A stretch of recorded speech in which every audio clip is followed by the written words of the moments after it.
Elle était partie pour durer peut-être plusieurs semaines, mais finalement, après 12 jours de guerre, Israël et l'Iran ont accepté le cessez-le-feu décidé, imposé, on ignore pour l'heure le mot, par Donald Trump. Alors le Moyen-Orient est-il aux portes d'un chaos généralisé? Ce conflit s'inscrit-il dans un plan de nouveau Moyen-Orient, entre guillemets, avec Israël pour gendarme régional? On en parle avec Ziad Majed, bienvenue. Vous êtes politologue, professeur et directeur du programme des études du Moyen-Orient à l'Université américaine de Paris. Parmi vos ouvrages, citons Dans la tête de Bachar al-Assad, édition Actes Sud. Adel Bakawan, bienvenue également.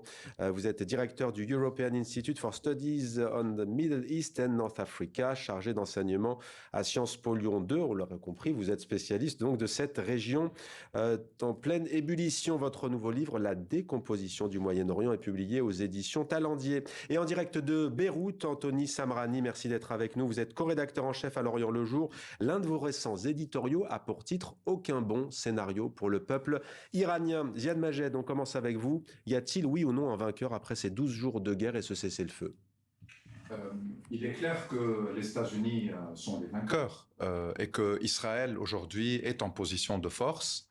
L'Iran a été affaibli, ça c'est évident, politiquement d'abord, et depuis quelque temps, vu le recul de ses alliés dans la région et toute sa politique régionale.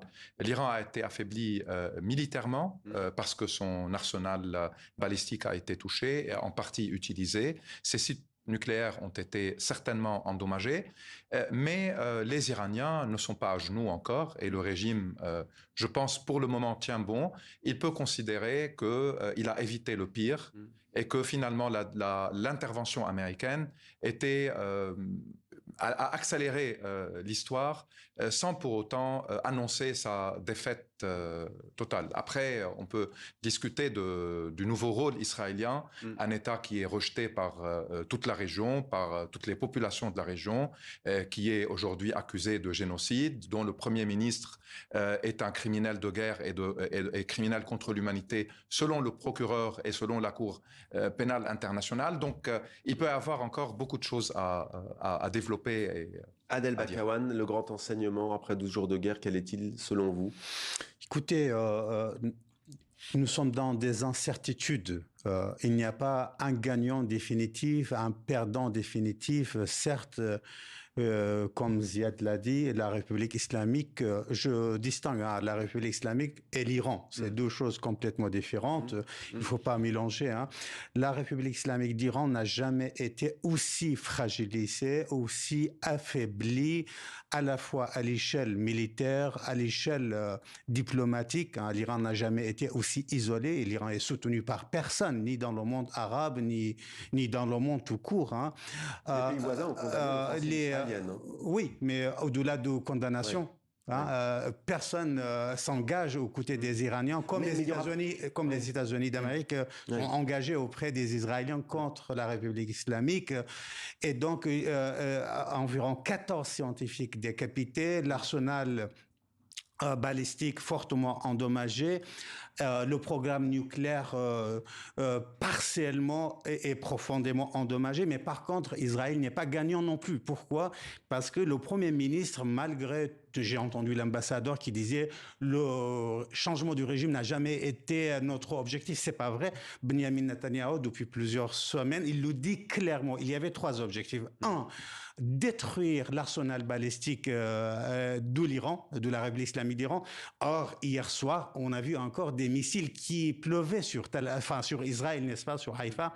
Et donc, c'est la preuve que cette infrastructure fortement endommagée, mais pas totalement détruite. Donc, le but n'est pas atteint. Et ensuite, le deuxième but, détruire le programme nucléaire iranien. C'est vrai, on a détruit 3 sites, mais il y a dans le nord, à l'est, à l'ouest, dans le sud, il y a encore des sites, n'est-ce pas? Donc, le programme partiellement détruit. Et ensuite, le régime est encore là. Pour dire les 3 objectifs fixés par le gouvernement israélien, ils sont endommagés fortement, partiellement, mais pas totalement. C'est pourquoi nous n'avons pas un perdant évident et un gagnant évident. Voilà pour ce point, pour commencer ce grand temps. Anthony Samrani, comment cette guerre Israël-Iran est-elle vécue au Liban? Comment l'a-t-elle été pendant 12 jours? Déjà, commençons par dire qu'on espère qu'elle est terminée. C'est-à-dire qu'il y a une dose d'optimisme aujourd'hui parce que le cessez-le-feu a été imposé par Donald Trump. Mais fondamentalement, la problématique qui a déclenché cette guerre n'a pas été résolue. C'est-à-dire que, a priori, l'Iran détient encore des capacités d'enrichissement de l'uranium. Et cette guerre de 12 jours, je ne vais pas dire que c'est une guerre pour rien, mais elle n'a pas changé fondamentalement les paramètres du conflit. Comment elle a été vécue au Liban? Tout d'abord, il y a eu, comment dire, presque un miracle libanais de se dire Tel Aviv est bombardé, Téhéran est bombardé et Beyrouth demeure à l'écart de ce conflit. C'était tout à fait inimaginable il y a encore quelques années. Bien sûr, en fonction des affiliations politiques, mais aussi des appartenances communautaires, elle n'a pas été vécue de la même façon. Il y a des gens au Liban qui considèrent l'Iran comme un pays ami et d'autres, au contraire, qui le voient comme la principale menace à la stabilité régionale depuis des années. De façon générale, je dirais qu'à Beyrouth et plus généralement dans le monde arabe, il y a un double sentiment. Le premier, c'est une certaine disons qu'on voit de façon positive le fait que l'axe iranien ait été très largement affaibli parce qu'il était considéré comme un facteur de déstabilisation pendant des décennies.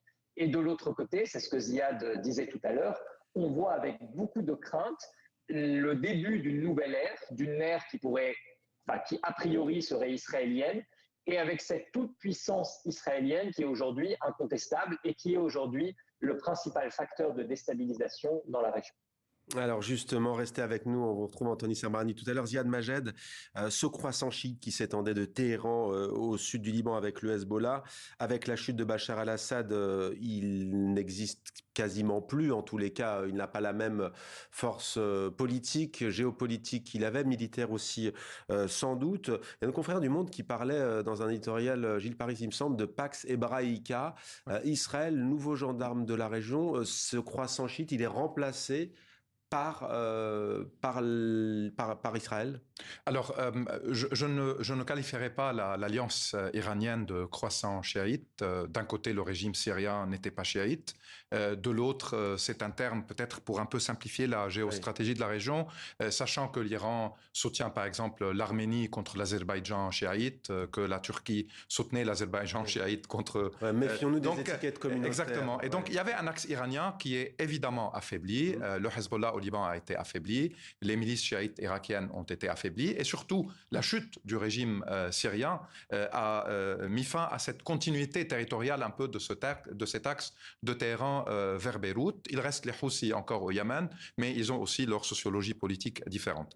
Maintenant, pour un Moyen-Orient dominé par Israël, il y a une domination militaire, oui, mais cette domination militaire n'a aucune base sociale, ne peut pas créer d'alliance. Même les monarchies du Golfe, qui avaient surtout très peur de Téhéran, ne sont pas dans une logique d'alliance directe avec Israël.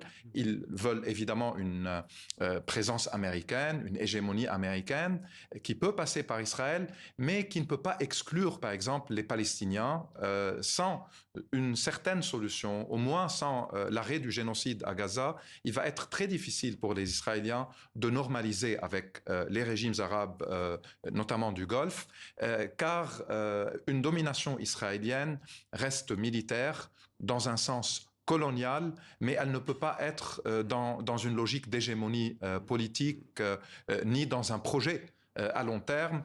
Il reste cette question palestinienne centrale et je pense un quatrième objectif de Netanyahou, autre que les trois que Adel a évoqués, c'est d'éclipser Gaza, que les médias ne parlent plus du génocide en cours où les soldats israéliens tuent chaque jour des dizaines de Palestiniens après les avoir affamés.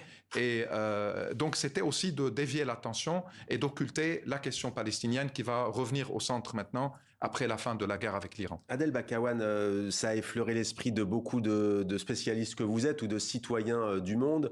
L'Irak, l'Afghanistan, la Libye, où on sait que c'est le chaos.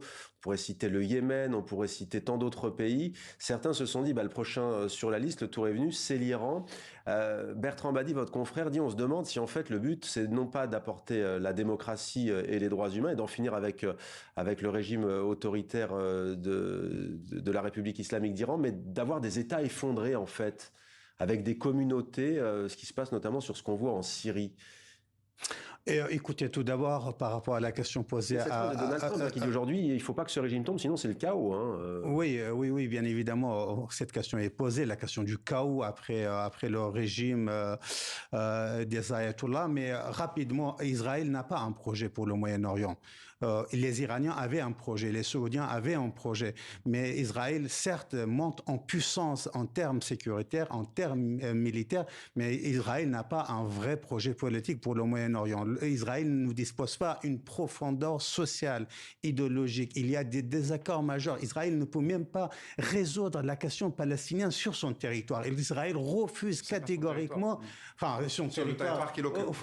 Sur ce territoire, je voulais dire, tant que la question palestinienne n'est pas réglée, le Moyen-Orient restera. On a eu la question irakienne, on a eu la question libyenne. Toutes ces questions, à un moment, sont des questions provisoires. On a la question iranienne, mais la question palestinienne reste le cœur battant du Moyen-Orient. Tant que la communauté internationale, tant qu'Israël, tant que les pays arabes, tant que n'ont pas proposé une solution, une perspective claire et politique à ce peuple sans État, le Moyen-Orient restera instable. Pour répondre à votre question, personnellement, je pense, après l'expérience irakienne, libyenne, yéménite, et d'autres, soudanaises par exemple, les Iraniens, déjà, il y a une grande distinction. En Iran, vous avez une société ultra éduquée, vous avez une conscience nationale, vous avez par exemple le mouvement Femmes, Vie, Liberté.